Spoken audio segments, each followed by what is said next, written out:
Anda akan menyaksikan menahan napas, pengejaran paling misterius dan menakutkan di alam semesta antara Israel dan iblis.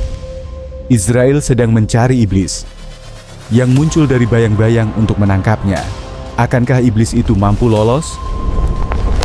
Rahasia mengerikan apa yang tanpa disadari iblis saat dia mencoba melarikan diri. Kisah ini berakhir dengan kejutan yang tak akan pernah Anda duga. Ini akan membuat bulu kudukmu berdiri, pegang erat-erat. Karena untuk pertama kalinya kamu akan menyaksikan akhir dari iblis. Ya, sekarang mari kita mulai. Tirai akan dibuka hanya di Islam Bicara. Assalamualaikum warahmatullahi wabarakatuh. Sebelum kita masuk bagaimana pertarungan Israel dan iblis, kita akan membahas dulu siapa itu iblis. Mari kita kembali ke masa-masa awal penciptaan, ke masa ketika Azazil belum menjadi iblis, ketika ia masih bersama para malaikat dan bahkan mengajari mereka ilmu.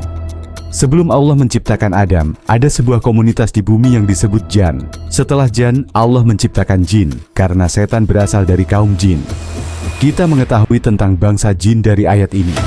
Dalam sumber-sumber Yahudi dan Kristen, setan dikatakan sebagai fallen angel, atau malaikat yang jatuh. Namun dalam Islam hal itu tidak benar.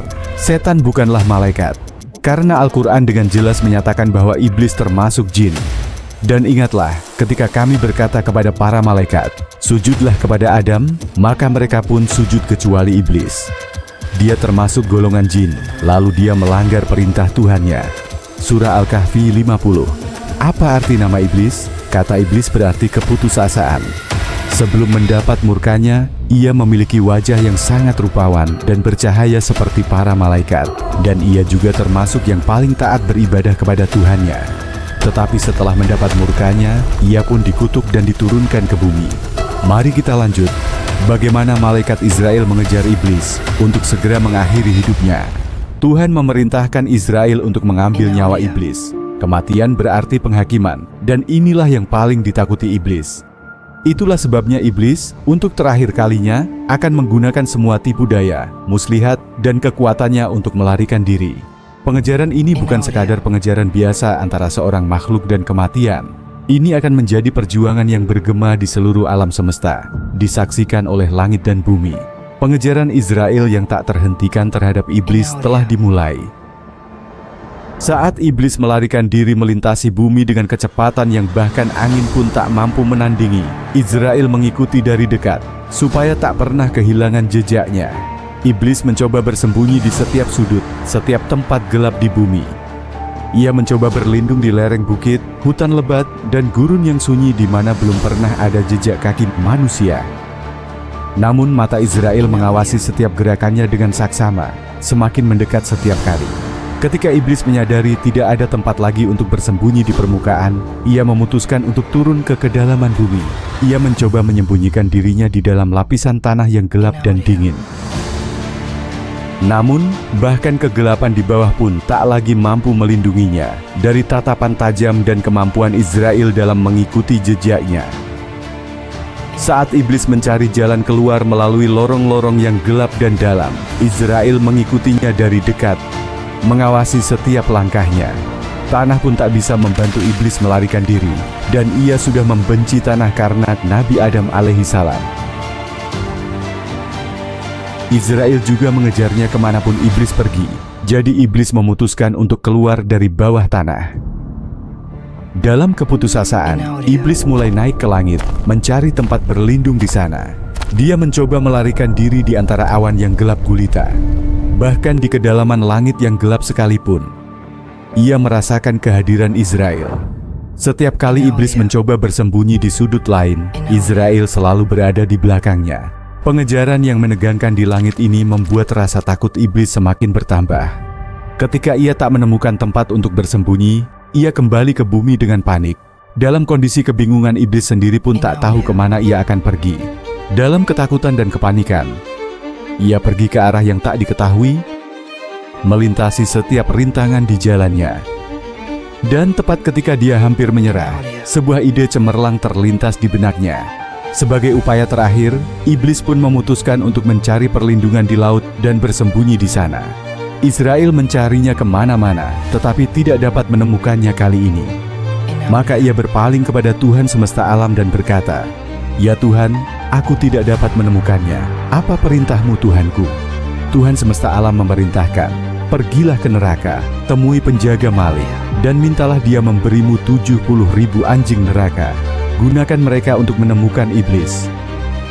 Maka Israel segera mengambil 70.000 anjing neraka dari malaikat Malik dan melepaskan mereka untuk mengejar iblis. Anjing neraka berarti anjing-anjing dari neraka, dan Azrael akan dapat mengikuti iblis dengan lebih mudah dengan anjing-anjing ini. Tetapi ketika 70.000 anjing neraka pun tidak dapat menemukan setan, Israel sekali lagi berpaling kepada Tuhan penguasa langit dan bumi.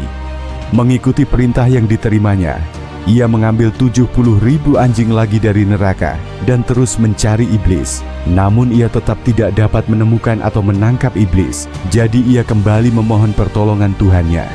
Dengan perintah terakhir, Israel mengambil 70.000 anjing lagi dari neraka dan melanjutkan pengejarannya terhadap iblis. Anjing-anjing neraka adalah makhluk paling liar dan kejam di neraka. Diciptakan dari api dengan nyala api neraka yang membakar mata mereka, dan gigi yang membawa dinginnya kematian. Mereka dilepaskan kepada iblis untuk terakhir kalinya.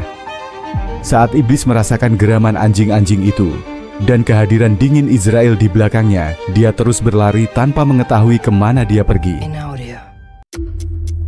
Tiba-tiba ia mendapati dirinya berada di tempat yang sepi dan kosong. Tampaknya itu hanya sebidang tanah biasa. Karena kelelahan, iblis ambruk ke tanah, merasa bahwa tidak ada gunanya lagi untuk berlari. Namun kenyataannya, kedatangannya di tempat ini bukanlah sepenuhnya kebetulan. Di bawah tanah kosong ini, tersembunyi jauh di dalam, terdapat kejutan tersembunyi. Akan tetapi, ini adalah kebenaran mengerikan yang tidak disadari oleh iblis. Dalam kegelapan dan keheningan, saat iblis beristirahat dan mempertimbangkan pelariannya, ia tidak menyadari tempat suci di bawahnya. Pada saat itu, ketika langit dan bumi dengan tenang mengamati pertemuan yang menentukan ini, Israel melangkah lebih dekat. Tetapi iblis menyadari bahwa ia tidak lagi memiliki kekuatan atau tempat untuk melarikan diri. Israel melakukan satu langkah terakhir untuk menangkapnya. Terkurung di suatu tempat, iblis yang diliputi rasa takut itu merasakan malaikat maut mendekatinya. Namun kali ini ia bahkan tidak memiliki kekuatan untuk melarikan diri. Malaikat maut mendekatinya dan berkata, "Oh, terkutuklah kamu. Kamu tidak sujud ketika Tuhan memerintahkan.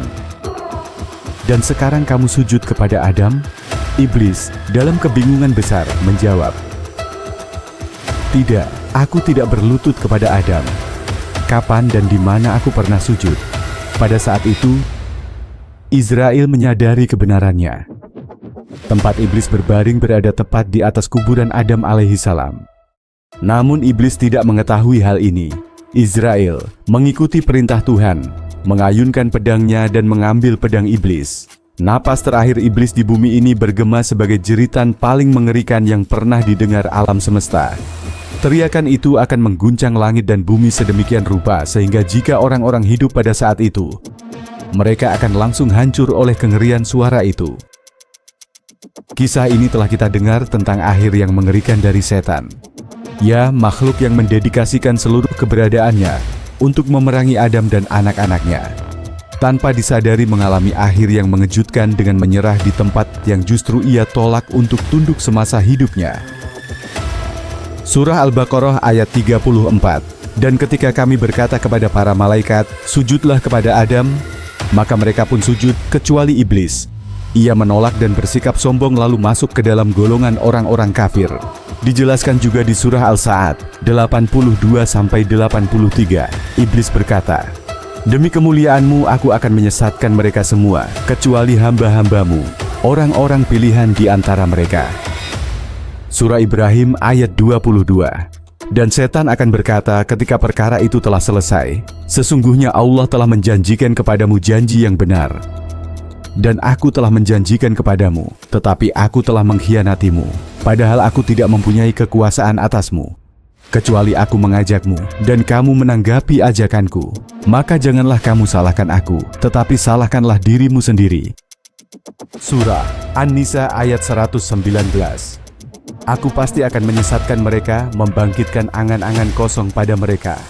Dan setan menjanjikan dan membangkitkan angan-angan kosong kepada mereka, padahal janji setan hanyalah tipuan belaka. Sampai jumpa di video selanjutnya.